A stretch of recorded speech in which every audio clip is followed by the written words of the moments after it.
राधे राधे। कैसे हैं आप सब? आशा करती हूँ कि आप सब कुशल मंगल से होंगे। आज के वीडियो में ना मैंने ग्रोसरी लिस्ट से रिलेटेड कुछ आइडियाज आप सबके साथ शेयर किए हैं। और ग्रोसरी लिस्ट बनाना ना ग्रोसरी शॉपिंग से भी ज़्यादा हेक्टिक भरा होता है, और कभी कभी तो इसे बनाने में ना 3-4 दिन का समय लग जाता है, और इसके बाद भी ना कुछ सामान जो है हम ऐड करना भूल ही जाते हैं। तो बस आज के वीडियो में मैंने ना कुछ अपने आइडियाज़ आप सबके साथ शेयर किए हैं, और बताया है कि मैं किन चीज़ों का ध्यान रखती हूँ और किस तरीके से कम समय में ना अपनी जो है ग्रोसरी लिस्ट मैं बना लेती हूँ। तो चलिए देखते हैं आज का वीडियो कि हमें जो है ग्रोसरी लिस्ट कैसे बनानी चाहिए।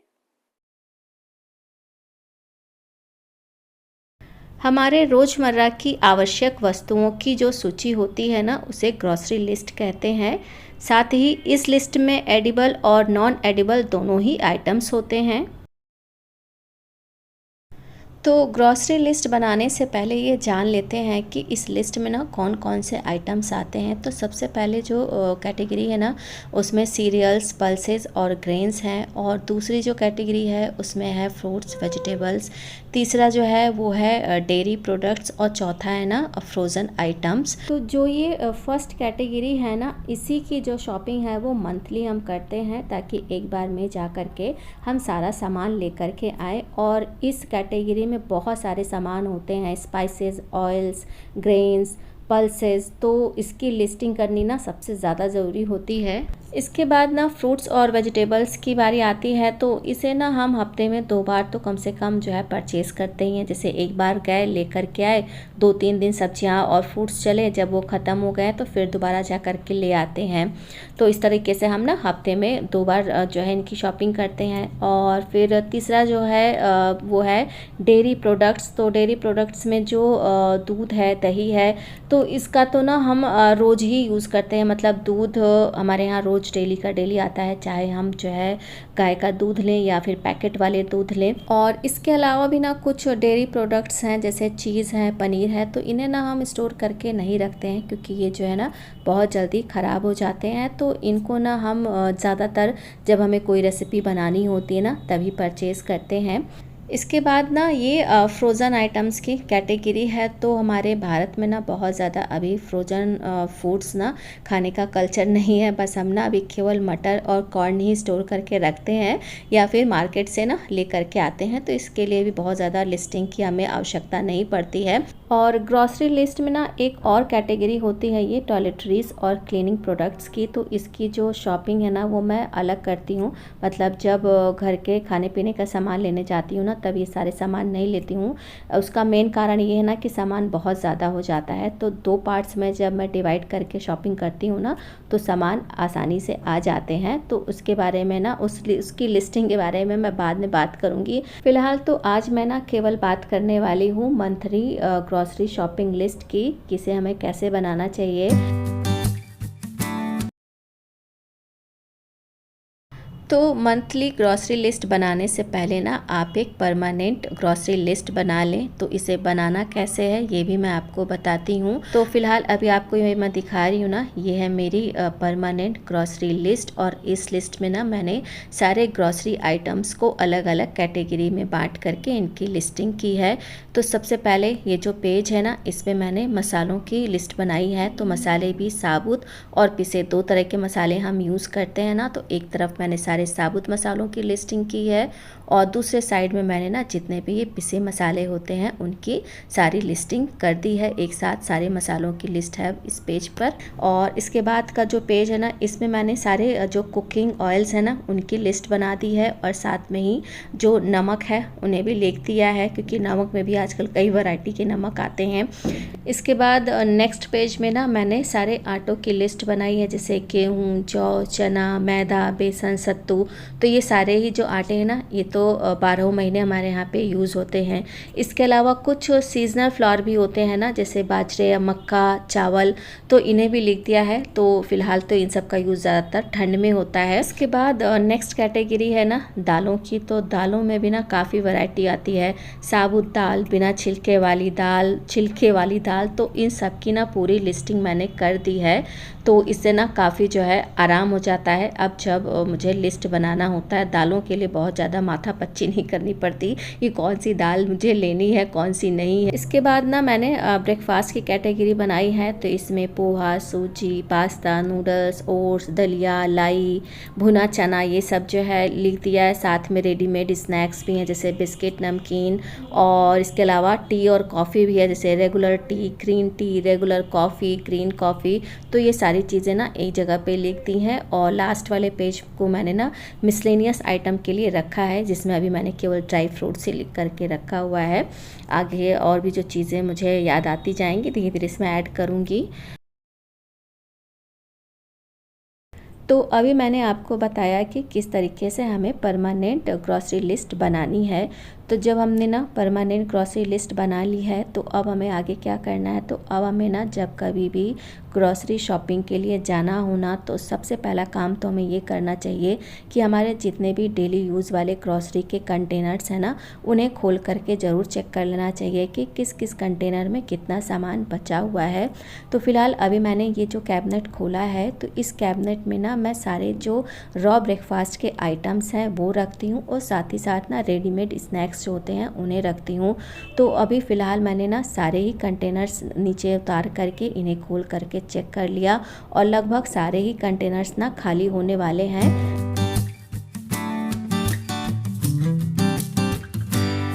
इसके बाद ना मैं ये जो साइड वाला कैबिनेट है इसे भी चेक कर लूँगी। इस कैबिनेट में ना मेरे पास जितनी भी दालें होती हैं वो रखती हूँ, साथ में ही राजमा, चना, तो ये सब कुछ ना इसी कैबिनेट में रहता है। तो सारे कंटेनर्स को चेक करने के बाद ना जिस कंटेनर में बिल्कुल भी सामान नहीं बचा हुआ था, मतलब बिल्कुल कंटेनर खाली था, उसे मैंने ना यहाँ पे जो स्टिकी नोट मैंने कैबिनेट पे लगा रखा है वहाँ पे नोट कर दिया है कि हाँ ये वाला सामान एकदम बिल्कुल कंटेनर में ख़त्म है। इसके बाद नेक्स्ट स्टेप है ना, किचन में हम जहाँ पे भी ना एक्स्ट्रा जो ग्रॉसरी स्टोर करते हैं ना, उस कैबिनेट या बास्केट को चेक करने की, क्योंकि उसमें हमें ना ये देख लेना चाहिए कि वहाँ पे हमने कितने और सामान जो है ना पहले से स्टोर करके रखे हुए हैं। तो फिलहाल अभी मैंने ना ये 2 बास्केट्स निकाल ली हैं। तो इस बास्केट में ना सारी दालें ही हैं, जितनी दालें मैं यूज़ करती हूँ ना वो सारी ही रखी हुई हैं। जैसे कि चने की दाल है, साबुत उड़द दाल है, और एक ये मिक्स दाल का पैकेट है। तो इसी तरीके से ना सारी दालों के पैकेट अभी मेरे पास रखे हुए हैं। मतलब ये है कि इस बार ना मुझे एक्स्ट्रा कोई भी दाल नहीं लेनी है, बस केवल ना ये जो अरहर की दाल है इसे लेना पड़ेगा, क्योंकि ये दाल अभी मेरे पास इस समय एकदम ख़त्म है। जब ये यूज़ करने लगूँगी ना तो एक्स्ट्रा ग्रॉसरी में मेरे पास फिर अरहर की दाल नहीं बचेगी, इसलिए केवल जो है वही लेना है मुझे।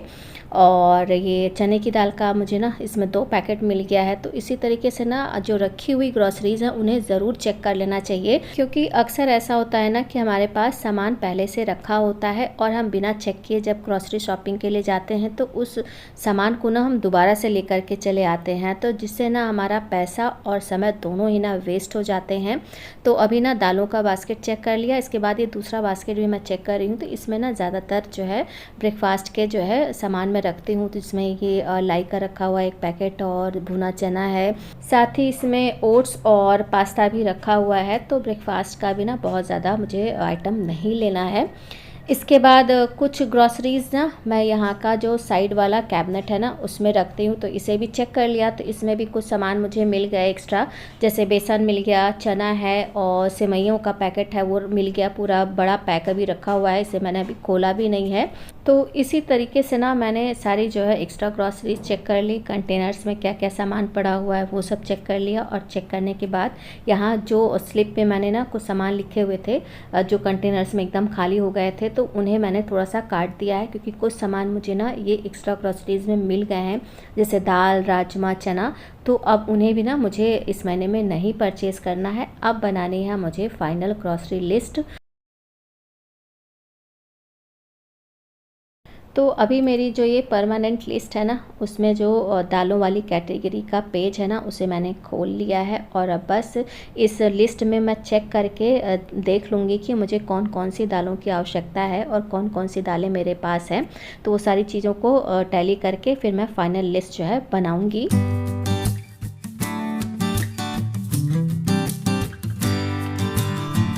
दालों की लिस्ट बनाने के बाद ना फिर मैंने ना ब्रेकफास्ट की जो लिस्ट है उससे जो है खोल ली है। तो इसमें ना ब्रेकफास्ट में लगभग सारे ही सामान मुझे लेने हैं। तो अभी इसमें ना मैंने केवल पोहा, सूजी और दलिया ही लिखा है। बाकी जो नूडल्स और पास्ता है ना वो बच्चे ही डिसाइड करेंगे कि उन्हें कौन कौन सा पास्ता या नूडल्स लेना है। इसके बाद ये जो चाय वाली कैटेगरी थी ना टी और कॉफ़ी की, तो इसमें से ना मुझे केवल जो रेगुलर टी आती है ना वही लेनी है। कॉफ़ी रखा हुआ है, ग्रीन टी भी रखी हुई है। तो बस ना इसी तरीके से जो ये मेरी मेन परमानेंट लिस्ट है ना इसी से चेक करके मैंने जो है सारी जो लिस्ट है ना ग्रॉसरी की वो बना ली। और कुछ सामान ना जैसे हल्दी, धनिया और आटा, ये 3 चीज़ ना मैं चक्की से लेती हूँ। जहाँ पे गेहूँ पिसवाने जाती हूँ ना तो वहीं पे मसाला वगैरह भी मिलता है। तो हल्दी और धनिया ना मेरी कोशिश रहती है कि मैं वहीं से लूँ।